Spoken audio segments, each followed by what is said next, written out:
અંકલેશ્વર હાંસોટ પંથકમાં સતત વરસી રહેલા વરસાદને કારણે નદીઓ અને નાળાઓમાં પાણીની આવક નોંધપાત્ર રીતે વધી રહી છે। ખાસ કરીને હાંસોટ તાલુકાના સાહોલ ગામ નજીકથી પસાર થતી કીમ નદી હાલમાં ઉફાન પર છે। નદીમાં ધસમસતો પ્રવાહ જોવા મળી રહ્યો છે, જેને કારણે તંત્ર દ્વારા ચેતવણી આપવામાં આવી છે। છેલ્લા 2 દિવસથી ભારે વરસાદ પડતા નદીમાં પાણીનું સ્તર ઝડપથી વધી ગયું છે। કીમ નદીના કિનારે આવેલા વિસ્તારોમાં પાણી છલકાય તેવી સ્થિતિ ઊભી થઈ છે।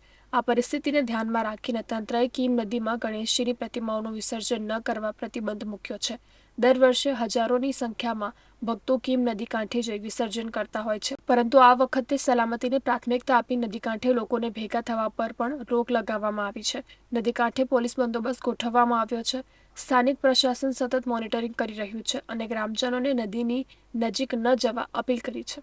ઉપરવાસમાં વરસી રહેલા અનરાધાર વરસાદના પગલે ભરૂચના હાંસોટના સાહોલ ગામ નજીકથી પસાર થતી કીમ નદી 2 કાંઠે વહેતી જોવા મળી રહી છે। હું તમને દ્રશ્યોમાં બતાવવાનો પ્રયાસ કરીશ કે કીમ નદીનો જે ધસમસતો પ્રવાહ છે તે જોવા મળી રહ્યો છે। કીમ નદી 2 કાંઠે વહી રહી છે, જેના પગલે નદી કિનારે જે સ્મશાન બનાવવામાં આવ્યું છે, આ સ્મશાન પણ નદીના પાણીમાં જે છે તે ગરકાવ થઈ ગયું છે, જેના કારણે જનજીવન પ્રભાવિત થયું છે।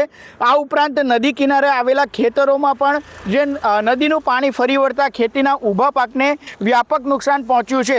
આ જ સ્થળોએ દર વર્ષે ગણપતિ વિસર્જન થાય છે, પરંતુ હાલ જે નદીનો ધસમસતો પ્રવાહ હોવાના કારણે ગણેશ વિસર્જન પર તંત્ર દ્વારા પ્રતિબંધ મૂકવામાં આવ્યો છે। ત્યારે આસપાસના ગ્રામજનો દ્વારા જે ગામનું ગામ તળાવ છે અથવા અન્ય નજીકની ખાડીઓ છે, તો ત્યાં ગણેશ વિસર્જન કરવા માટે તંત્ર દ્વારા સૂચના આપવામાં આવી છે।